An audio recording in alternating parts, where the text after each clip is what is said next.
Welcome to back, friends. We have been thinking over the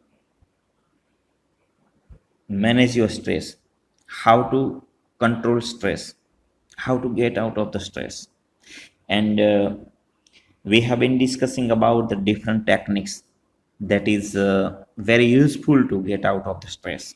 Let us understand the last technique to control the stress, and this one is anticipating success. When life becomes too hectic, we can end up feeling mentally tied in knots. જ્યારે જ્યારે આપણું જીવન becomes too hectic, means hectic એટલે it is a very busy, very active, એટલે કે જ્યારે આપણું જીવન અતિશય વ્યસ્ત બની જાય, મીન્સ પ્રક્ષુબ્ધ થઈ જાય, ત્યારે we can end up feeling mentally tied in knots. ત્યારે આપણે mentally tied in knots. Tied in knots means to be in confused state. Tied in knots means to be in confused state. ત્યારે આપણે માનસિક રીતે મૂંઝવણમાં મુકાઈ જઈએ છીએ. Nothing seems easy and positive. કશું સરળ અને હકારાત્મક લાગતું નથી. Pessimism sets in and we cannot see a way out of our current problems. Pessimism means નિરાશાવાદ, નકારાત્મકતા. તો નિરાશાવાદ સેટ ઇન એટલે બિગિન, શરૂ થવું. નિરાશાવાદ નકારાત્મક ઘર કરી બેસે છે, મીન્સ નકારાત્મકતાની શરૂઆત થાય છે. સેટ ઇન એટલે શરૂ થવું, begin. And we can not see a way out of our current problems. And આપણને આપણી વર્તમાન સમસ્યાઓમાંથી બહાર નીકળવાનો કોઈ રસ્તો દેખાતો નથી. We can open a source of optimism with the technique of anticipating success. We can open a source of optimism. Source of optimism. Optimism એટલે આશાવાદ, હકારાત્મકતા. સોર્સ એટલે સ્ત્રોત. આપણે હકારાત્મકતાનો સ્ત્રોત ખોલી શકીએ છીએ. બટ હાઉ, કેવી રીતે? With the technique of anticipating success. Anticipating success એટલે કે સફળતાની પૂર્વ ધારણા કરીને આપણે આશાવાદનો એટલે કે હકારાત્મકતાનો સ્ત્રોત ખોલી શકીએ છીએ. Anticipating success. એન્ટિસિપેટ એટલે ધારણા કરવી અને સક્સેસ એટલે સફળતા, રાઈટ? તો એન્ટિસિપેટિંગ સક્સેસ એટલે સફળતાની પૂર્વ ધારણા. ઓકે, તો this is the technique. Now let us understand this technique, how to act on this active, how to act on this exercise. So let us understand. Settle back in a chair and close your eyes. ખુરશીમાં આરામથી બેસો અને તમારી આંખો બંધ કરી દો. Experience with all your senses what it feels like you to have achieved something and enjoy the resulting feelings of relief and elation. Experience with all your senses. Senses એટલે ઇન્દ્રિયો, બુદ્ધિગ્રાહ્યતા. સેન્સીસ એટલે ઇન્દ્રિયો. આપણી જે ઇન્દ્રિયો છે, બુદ્ધિગ્રાહ્યતા, એનો અનુભવ કરો. એ બુદ્ધિગ્રાહ્યતાથી તમે એક્સપિરિયન્સ કરો, અનુભવ કરો. શું અનુભવ કરશો? What it feels like to have achieved something. જાણે કે તમે કંઈક અચીવ કર્યું હોય, કંઈક મેળવ્યું હોય, પ્રાપ્ત કર્યું હોય. કે it feels like to have achieved something and enjoy the resulting feelings of relief. અને એનાથી જે એના પરિણામે મળતી જે એન્જોય એટલે આનંદમાં, રિઝલ્ટિંગ ફિલિંગ્સ ઓફ રિલીફ એટલે રાહતની લાગણી. એન્ડ ઇલેશન એટલે ડિલાઇટ અને આનંદની લાગણી. Now let us understand the full sentence.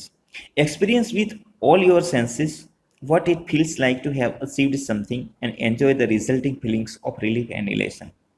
તમે જે કાંઈ મેળવ્યું છે, અચીવ એટલે તમે જે કંઈ મેળવ્યું છે એ કેવું લાગે છે તેનો અનુભવ તમારી સમગ્ર બુદ્ધિગ્રાહ્યતાથી કરો અને તેનાથી પરિણમતી રાહત અને આનંદની લાગણીને માણો. લાઈક ધીસ પિક્ચર, બાજુમાં જે ચિત્ર આપેલું છે એની જેમ એક રાહતની અને આનંદની લાગણીને અનુભવો, કે જાણે કે તમે કંઈક મેળવ્યું હોય, કંઈક સફળતા પ્રાપ્ત કરી હોય, એ રીતના એક અનુભવ કરો. Next, hang on to the positive feelings and bring them back with you into the here and now. Hang on to the positive feelings. સતત મનમાં હકારાત્મક લાગણીનો ભાવ રાખો. હેંગ ઓન, સતત હેંગ ઓન રહો, એ પોઝિટિવ ફિલિંગ્સ સાથે જ રહો. એન્ડ બ્રિંગ ધેમ બેક, અને એ પોઝિટિવ ફિલિંગ્સને તમારી સાથે જ રાખો.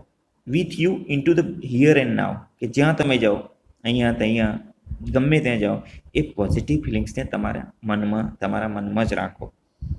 And open yours eyes again, ફરી એકવાર તમારી આંખો ખોલો.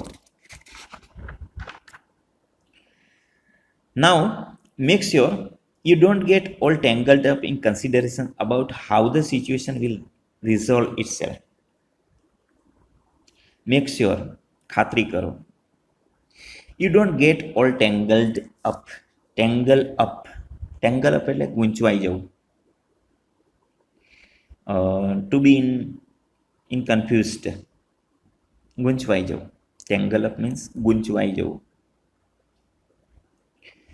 કન્સિડરેશન એટલે ધારણાઓ, વિચારણાઓ, considerations. About the situation we resolve. Resolve એટલે સોલ્વ, ઉકેલ કરવો, ઉકેલ લાવો. રિઝોલ્વ એટલે ઉકેલ લાવવો. રિઝોલ્વ, સોલ્વ, ઉકેલ. Right? Now let us understand. Make sure you don't get all tangled up in consideration about how the situation will resolve itself.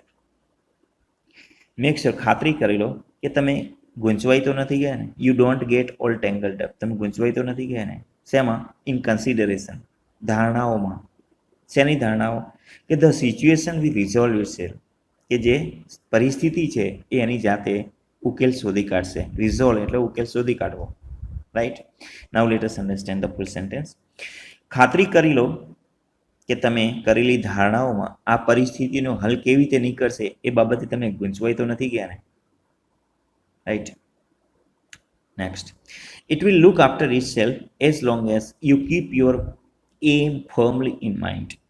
It look after itself, જે સિચ્યુએશન છે એ પોતાની જાતે જ એનો હલ શોધી કાઢશે. ઇટ વિલ લુક આફ્ટર, સંભાળ રાખવી, શોધી કાઢવું. It will look after itself as long as, કે જ્યાં સુધી you keep your aim firmly in mind. Keep your aim, તમારું જે લક્ષ્ય છે, તમારું જે ધ્યેય છે, માઇન્ડ, ઇન માઇન્ડ એટલે કે તમારા મનમાં, ફર્મલી દ્રઢતાથી, કીપ એટલે રાખવું. You keep your aim firmly in mind, કે જ્યાં સુધી તમે તમારા મનમાં તમારું જે લક્ષ્ય છે એ દ્રઢતાથી રાખશો તો પરિસ્થિતિ એનો સામનો આપોઆપ શોધી કાઢશે. If you stay focused on A positive outcome, જો તમે હકારાત્મક પરિણામ, outcome means result, outcome means result, જો તમે હકારાત્મક પરિણામ ઉપર ફોકસ કરશો એટલે કે ધ્યાન કેન્દ્રિત કરશો તો you can think more clearly, તમે બહુ સ્પષ્ટતાથી વિચારી શકશો. And you will make better decisions, અને તમે બહુ સારા નિર્ણયો લઈ શકશો કે જે which will eventually lead to the desired results, કે જે તમને અંતે અપેક્ષિત પરિણામો તરફ દોરી જશે. Right? Next, if there could be a number of different positive outcomes, if there could be a number of different positive outcomes, positive outcomes એટલે પરિણામ, જો જુદા જુદા હકારાત્મક પરિણામો હોય, નંબર ઓફ એટલે ઘણા બધા હકારાત્મક પરિણામો હોય, કે જુદા જુદા હકારાત્મક પરિણામોની શક્યતા લાગતી હોય, if there could be, right, if there could be a number of different positive outcomes, કે જો તમને જુદા જુદા ઘણા હકારાત્મક પરિણામોની શક્યતા લાગતી હોય, then simply concentrate on visualizing one version today. તો ફક્ત આજે તમે માત્ર એક પર જ ધ્યાન કેન્દ્રિત કરો. કોન્સન્ટ્રેટ એટલે ધ્યાન કેન્દ્રિત કરવું, રાઈટ. ફક્ત એક જ વિચાર ઉપર એક ધ્યાન કેન્દ્રિત કરવું. એન્ડ અનધર વર્ઝન ટુમોરો, અને આવતીકાલે બીજા વિચાર ઉપર ધ્યાન કેન્દ્રિત કરો. આ કોઈ this is not an exercise. આ કોઈ એવી એક્સરસાઇઝ નથી, આ એવી કોઈ કવાયત નથી કે in correctly predicting the future. Predict એટલે આગાહી કરવી, ફ્યુચર એટલે ભવિષ્ય. આ એવી કવાયત નથી કે જેનાથી ભવિષ્યની સાચી આગાહી થઈ શકે. કરેક્ટલી એટલે સાચી, પ્રેડિક્ટ એટલે આગાહી કરવી. આ કોઈ એવી કવાયત નથી કે ભવિષ્યની સાચી આગાહી થઈ શકે, but rather a way of clearing negative thoughts. પણ મનમાંથી નકારાત્મક વિચારોને કાઢી શકીએ. Clear negative thoughts from your mind, right. And focusing on a positive state. અને આપણે પોઝિટિવ સ્ટેટ એટલે કે હકારાત્મક સ્થિતિ પર ફોકસ એટલે ધ્યાન કેન્દ્રિત કરી શકીએ. ઓકે, તો we have understood the different kinds of techniques to come out of the stress. So friends, I hope you may have understood all these activities, all these exercises that is very useful to outcome of the stress. Okay, thank you.